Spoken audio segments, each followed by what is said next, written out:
Hi everyone, my name is Daniel. You may know me as MagnumDB on YouTube, and I'm here to just present a little video that I'm sure you can barely see the text because this is a very high resolution monitor. I'm going to show you a little bit about what I'm doing in my FeelTheBern videos so you have a better understanding of what it is that I'm going through to put these all together, and you can sort of understand why I make some of the choices that I make. And it's usually just because they're workarounds to problems that I'm actively trying to figure out and tweak through each version. So I'm working in Final Cut 10, Final Cut X, and I've been using Final Cut since 1999, the very first version. So I've just used Final Cut all the way throughout, and if you guys are going to use Premiere to do anything, I'm sure most of these concepts still apply. But so what I've been doing is I've been going to YouTube and downloading videos using KeepVid or one of the plugins.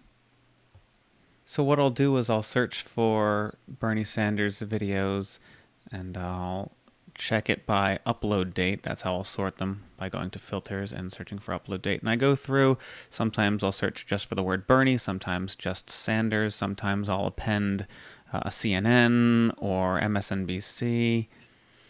And then once you do a new search, you have to unfortunately do this again and again. Re-filter it. So I'll find something that I want. Thank you. I will copy it. I'll take it over to KeepVid. I'll open up another window sometimes, paste it in, click on download, and then I have my options. I'll look for the version that has the highest quality, and I'll right click and I'll download the file. If I'm in Firefox, I'll use Firefox because I have a Flash video downloader plugin, so I can rip directly off of the ABC and CNN and all those other sites. But otherwise, if I see something and I just happen to be on Firefox at the time, let's say like this guy from the Young Turks, I have a plugin right there where I can download the videos right there if I want to. Or I've got a whole assortment of download plugins there. So once they're downloaded, and I don't know if I'd mentioned, I'm running this on an old 2008 Mac Pro, and I've beefed it up with a better graphics card. I've thrown in all kinds of RAM. So you can see how much RAM I have. It's still, this is the newest version of Final Cut, and it kind of chugs along. So a lot of times it takes a while to do stuff, even with this type of stuff going on. Okay, well, so what I've been doing is but after each version, I then duplicate the project so I have a starting point, and then I start chopping things up and adding or editing, whatever I want to do, and I always have the previous version to go back on. These little alert icons mean that there's footage that is no longer there in the sequence because I accidentally deleted a clip that I used in a lot of them. One of them is the Donald Trump phone call saying he only has 15,000 supporters, and the footage from a local news station where they said one of the most unpredictable campaigns in memory, with all of the lighters lit up in the stadium. That was really cool, but I don't have it. So what I do is, and the reason I lost it was because when I brought in all of these clips, I have these very long clips.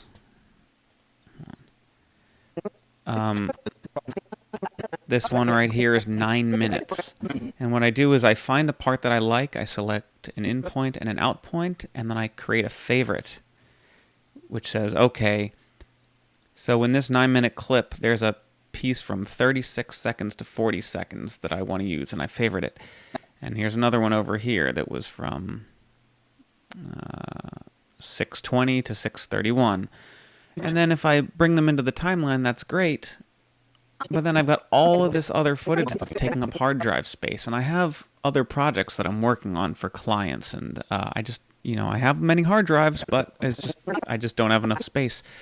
So I rendered out these little tiny clips and then deleted the rest to save space. And I think I accidentally deleted, I know I deleted the clip that was used in all of these along with those other clips. So that was an accident. This right here is the final edit, all brought into its own compilation. And I drop music. Right now I have all the music turned off.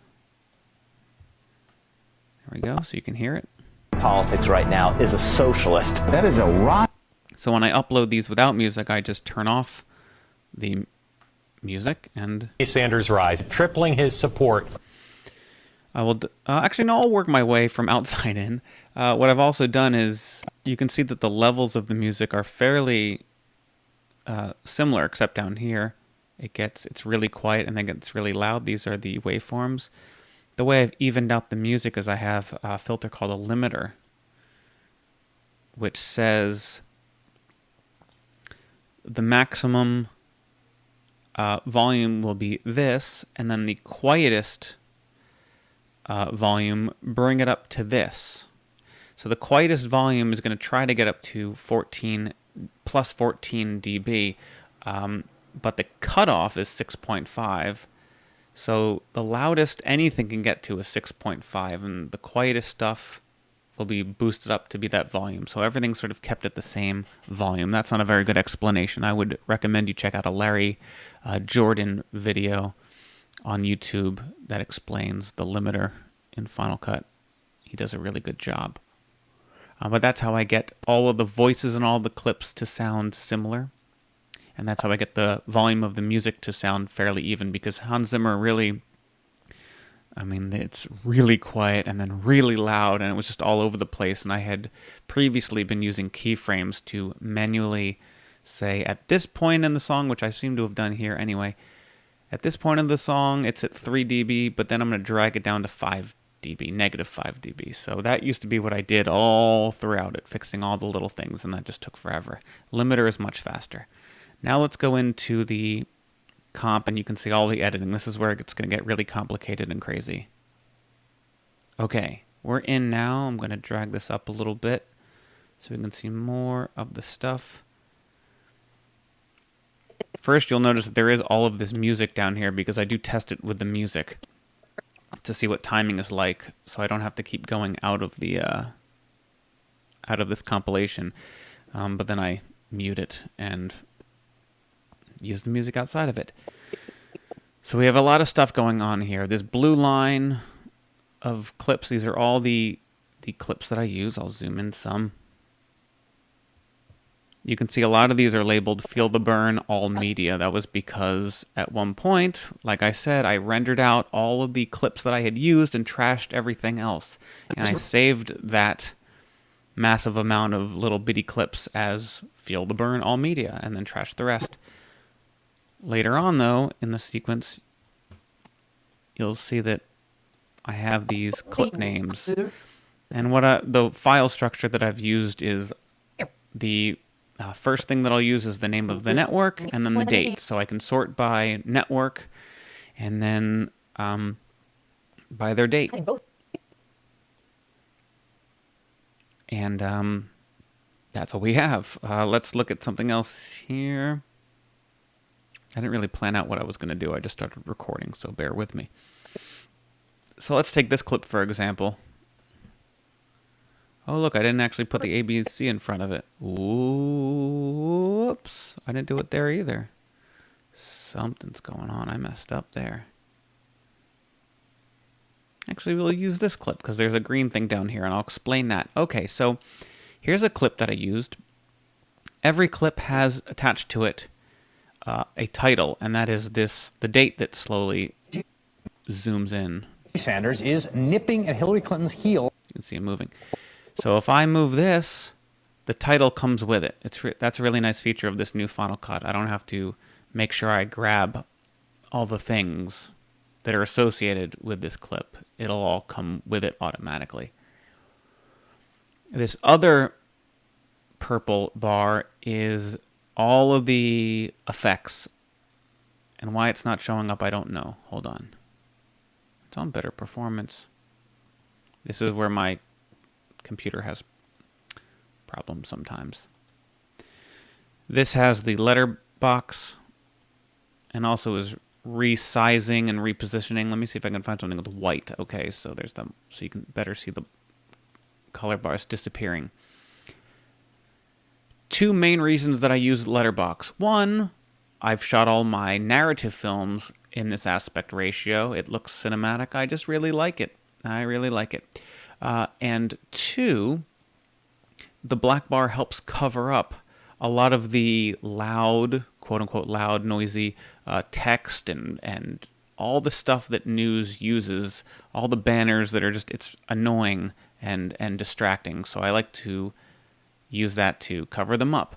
Sometimes what the banner said was just amazing, and so I kept it. I don't know if I can find an example of that. It might have been during when they're talking about who won the debate. I'm not. Oh, there you go. Candidates face off for the first time. So I wanted to establish that this was during the debates coming up. And there's the numbers, the 26 million. So it was just nice to have that on there. Enough of the email. I guess that didn't really need to be there. And so that's what that is. That's the letterbox.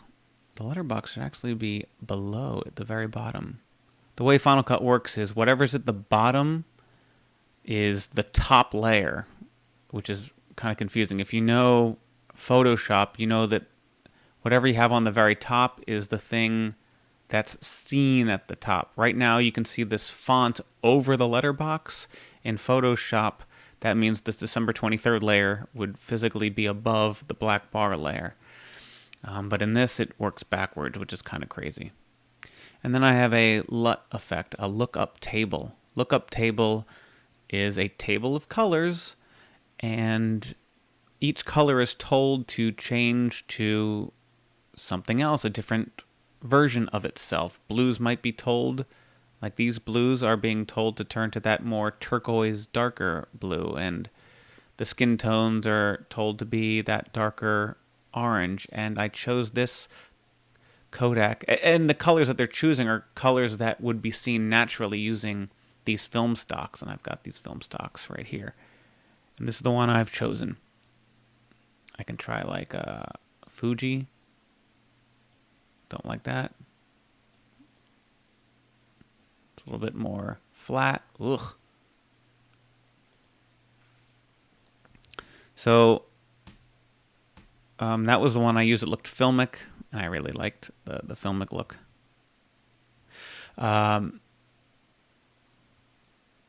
then a little bit of color correction, which looks like it kind of punched it up just a little bit more.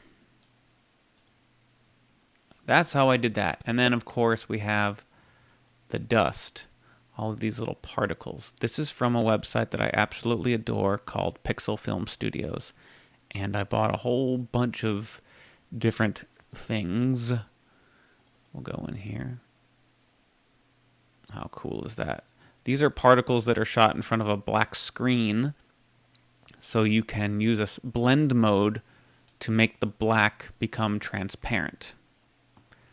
And I made it semi-transparent so you could see some of the black to give it kind of a hazy look. If I go down here, the blend mode was add. And the opacity, I even brought it down even further, but let's bump it up. Whoa. I feel like screen might be the best. I don't know. Each one of these blend modes gives you a different effect. I wanted to keep it kind of subtle so it wasn't too in your face. And you can see I used 3 different kinds of particles, and I looped them over and over again. And you can see that one big gust from right to left that keeps showing up. And I made sure to use that gust at certain specific points that I really like, such as at the very beginning. It shows up at the very beginning. Oops. I have that dust come in right here. He's a self-described Democratic. Now this adjustment layer has got its own set of things. It has the letterbox, but it has its lookup table, and its color correction. Whoops! But it also has bad TV. That's what these lines are. These horizontal lines.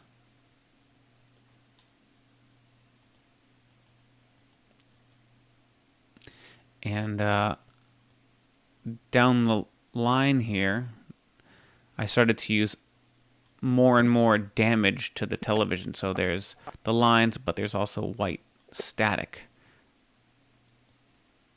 So let's use this guys, for example. See, it's got all that little white snowy stuff. And then I used glitches, also from Pixel Film Studios. These little glitches. And the reason I used that was because the bad television effect just has that. You see that in films all the time. It's a way of visually demonstrating that this is old news, it's damaged news, it's wrong. And so that's why I created that. And all the way back here at the start for this Feel the Burn opening, you can see use the dust elements, the same 3 dust elements that are, and the different dust elements and blurred differently gives the illusion of depth. If things are, dust particles are more blurred, they look like they're further away or maybe closer to the screen, just depending on how you want to make it look like the lens has been focused. The text is straight out of Final Cut. It's the line reveal that I used. Let me go to the text here. Let me search for it to filter it out. Line reveal. There it is. Look at that. Look how simple it is. Oops. Whoop. There it is. So that's what I used, and then I just chose different fonts. I used fonts that looked a bit more cinematic. And truthfully, this outline text kind of reminds me of one of the Star Wars fonts.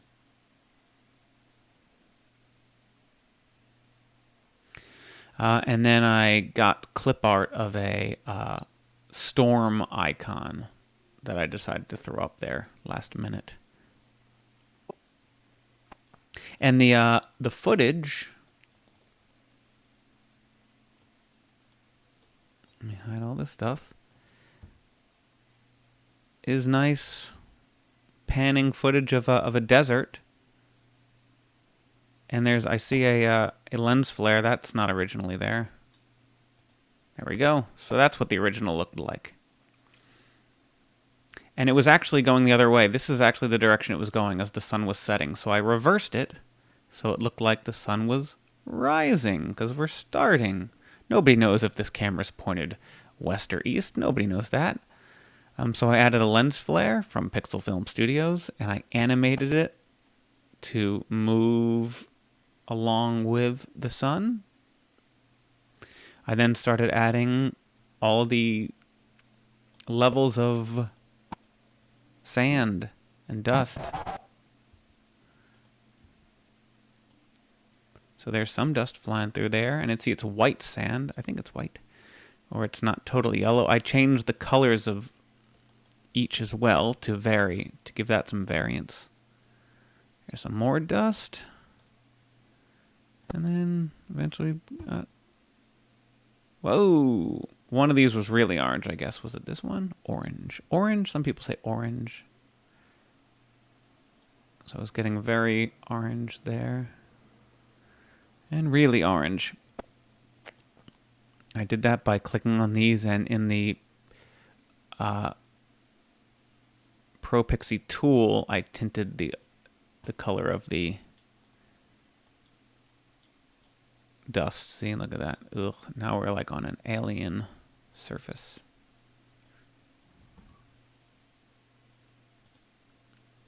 And then the wind were wind recordings, actual wind recordings, and a fake wind recording.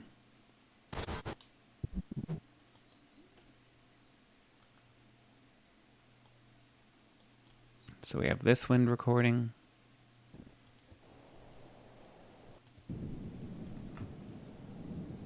Barely hear anything.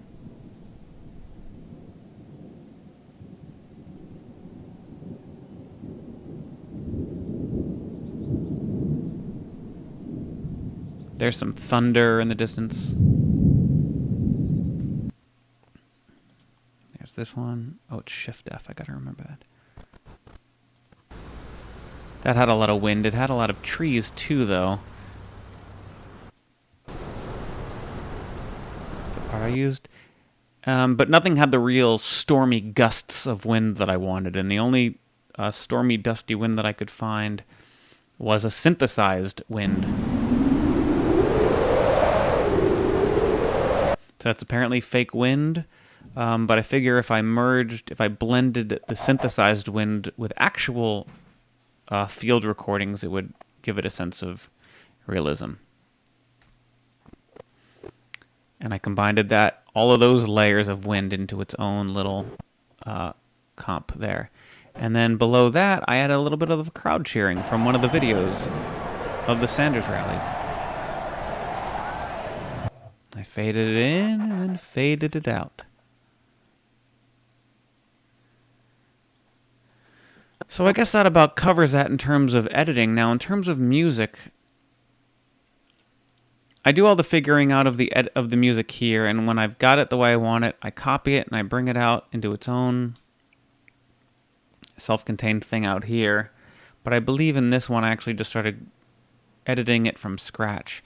And you can see I first used the first step, then No Time for Caution, and then Mountains. None of these songs were long enough to be the only song that I use.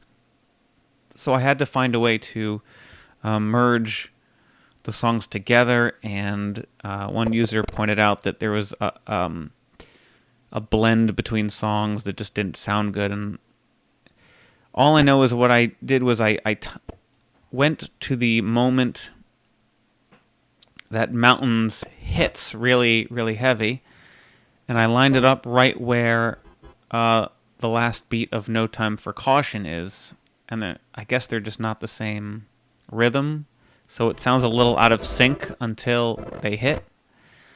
I'll see if there's something else I can do, but it's just that's where those two beats hit together, and this is as long as the song is, so sometimes I have to edit clips out. So, because I usually say, well, where do I want the song to end? I want the song to end at the last word that Bernie Sanders says here.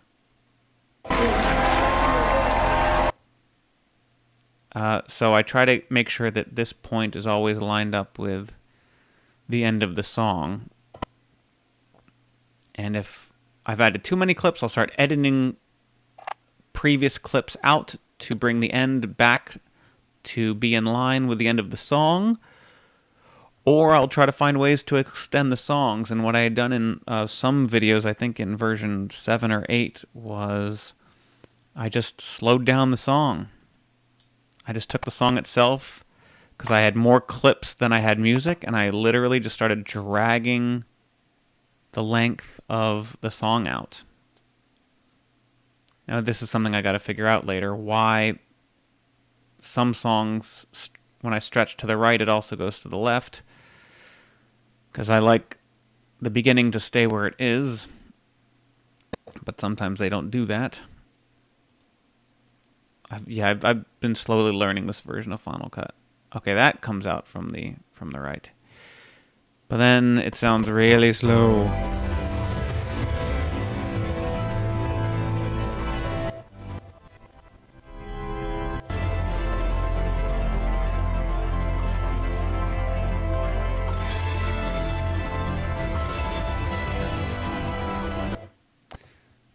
So that's, doesn't really work for me. So that's really the biggest thing here, is trying to figure out how to get the music to end at the same point in the end of the video where I want it to end.